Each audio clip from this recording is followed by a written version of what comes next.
Today here at the Broussard Homestead, Amy and I are going to be canning some butter.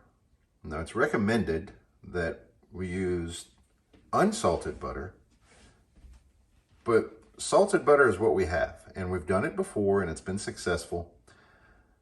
They say that the salted butter comes out with a grainy texture, and I don't really find that to be the case, but salted, unsalted, your preference. If you want to go by what the other folks say, which is fine with me, unsalted would be the way to go. We're just doing this because this is what we have on hand, and this is what we use on a daily basis. Canning butter is going to make it shelf stable.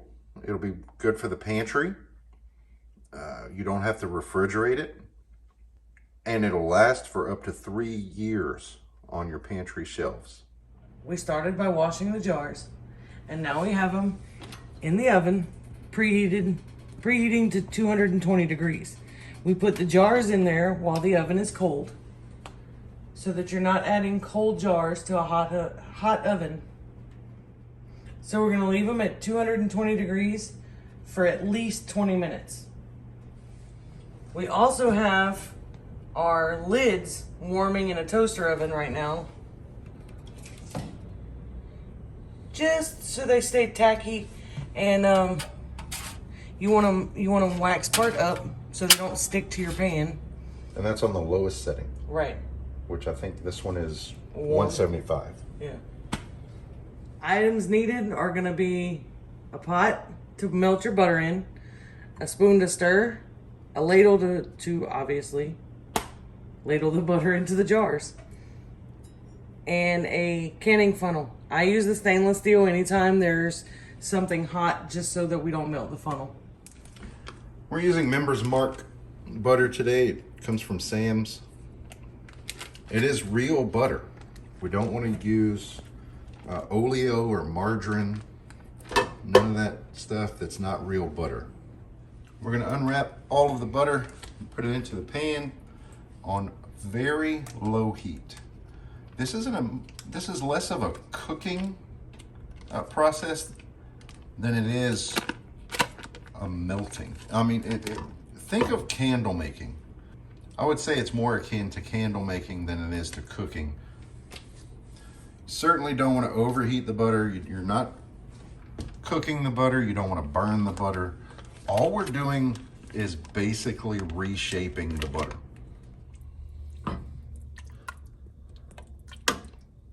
As the butter melts, you can kind of help it along a little bit by breaking it up. But just an occasional stir is all that's really necessary. Once the butter is all melted, we turn up the heat a little bit because we want to get it to near boiling. Not boiling, but near boiling, so that we can kill off any bacteria in the butter before we put it in the jars for shelf storage. While you're heating, you want to kind of keep the butter moving because it wants to separate the fats from the solids. And if the solids stay on the bottom and don't move, they could burn down there. You don't want scorched butter? No, scorched butter would be bad. Okay, so the butter is hot. We're going to take out one jar at a time and fill.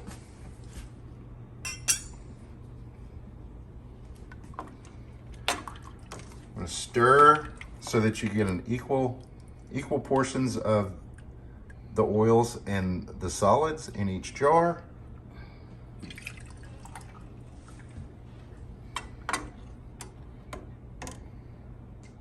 Roughly 2 sticks of butter fits in each jar. Not quite.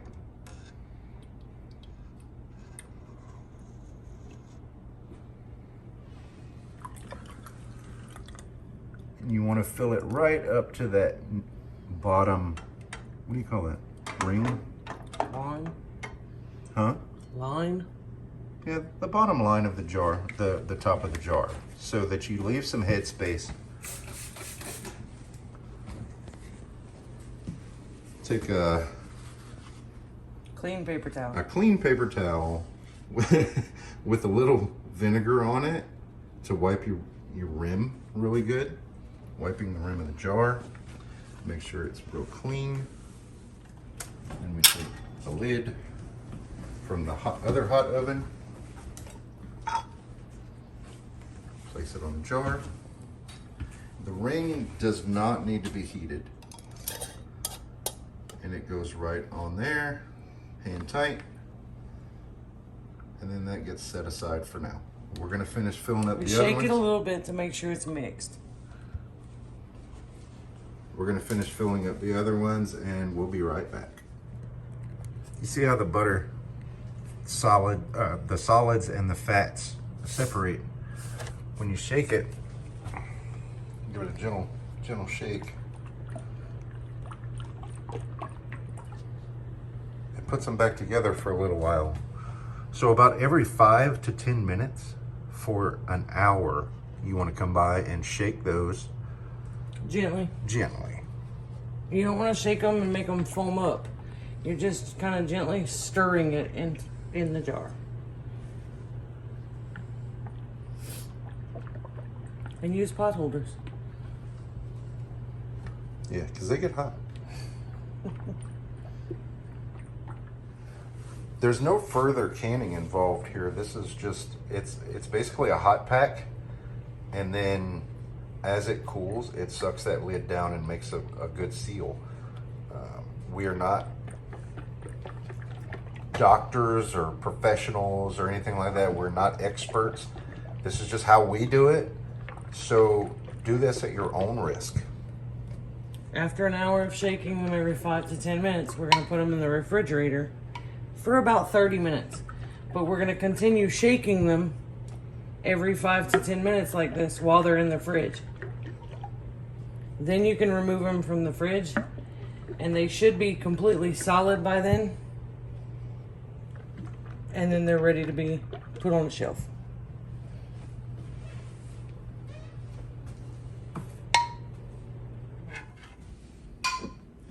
Well, you can hear those jars already pinging in the background, but this is some that we had done last year.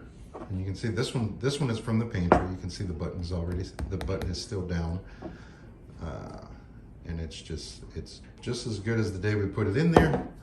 This one, the button is up because it's from the fridge. It's been opened, obviously. So I wanted to show you the texture of the butter that's in there. It's just, I don't know if you can really tell, but you can tell, I mean, it looks a little grainy, but unless you're putting it on toast or pancakes or something like that, if you're putting it in a recipe, you'll never know it, that there's a little bit of graininess to the texture. But I think it works out really well, and it's a way to store butter in the pantry for up to 3 years, not 30 years. Disregard that. Up to 3 years in the pantry. So we make sure we label it and we date it so that we know when it's time to replace it.